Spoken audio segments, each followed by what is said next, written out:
बाजार की एक गली में एक छोटा सा ठेला था। उस पर तरह तरह के फल सजे हुए थे, सेब, केले, अमरूद और मौसमी फल। उस ठेले के पीछे एक 12 साल का लड़का खड़ा होता था, फटे पुराने कपड़े, मासूम चेहरा और आंखों में समझदारी। उस लड़के का नाम था मंसूर। वो सिर्फ फल बेचता नहीं था, बल्कि हर ग्राहक को उन फलों की खासियत भी बताता। आपा, ये सेब दिल के लिए बहुत अच्छे होते हैं और अमरूद में विटामिन सी भरपूर होता है। लोग हैरान रह जाते थे कि इतनी छोटी उम्र का लड़का इतनी जानकारी कहां से लाता है। दरअसल मंसूर रात को किताबें पढ़ता था, साइबर कैफे जाकर वीडियोस देखता और जो कुछ भी सीखता अगले दिन अपने ग्राहकों से साझा करता। उसके अब्बू कभी एक किसान थे, लेकिन कर्ज और सूखे ने उनसे सब कुछ छीन लिया था। अब वो बीमार थे और घर की पूरी जिम्मेदारी मंसूर के कंधों पर आ गई। लेकिन मंसूर के दिल में एक सपना था, मैं ऐसा किसान बनूंगा जो सिर्फ खुद नहीं, औरों के लिए भी मिसाल बने। दिन में वो फल बेचता और रात में पढ़ाई करता। उसके आसपास के लोग उसकी मेहनत देखकर दंग रह जाते। एक दिन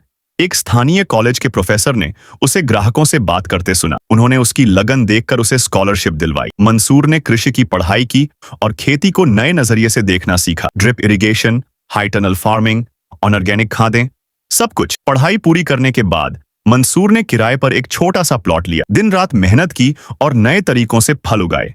उसकी मेहनत रंग लाई। उसके फल स्वादिष्ट और ताजा होते, लोग दूर दूर से खरीदने आते। जल्द ही उसने अपना खुद का फार्म खरीद लिया। कुछ सालों में वो एक बड़े फार्म हाउस का मालिक बन गया, जहां दर्जनों लोग काम करते। आज मंसूर फार्म्स से पूरे देश में फल सप्लाई होते हैं। उसका ब्रांड सिर्फ ताजा और प्राकृतिक फल देने के लिए जाना जाता। लेकिन सबसे खूबसूरत बात यह थी कि उसने उन बच्चों को काम दिया जो कभी उसके जैसे थे, छोटे, सपनों से भरे हुए और जिंदगी से जूझते हुए। एक दिन मंसूर उसी बाजार के पास से गुजर रहा था जहां कभी उसका ठेला लगता था।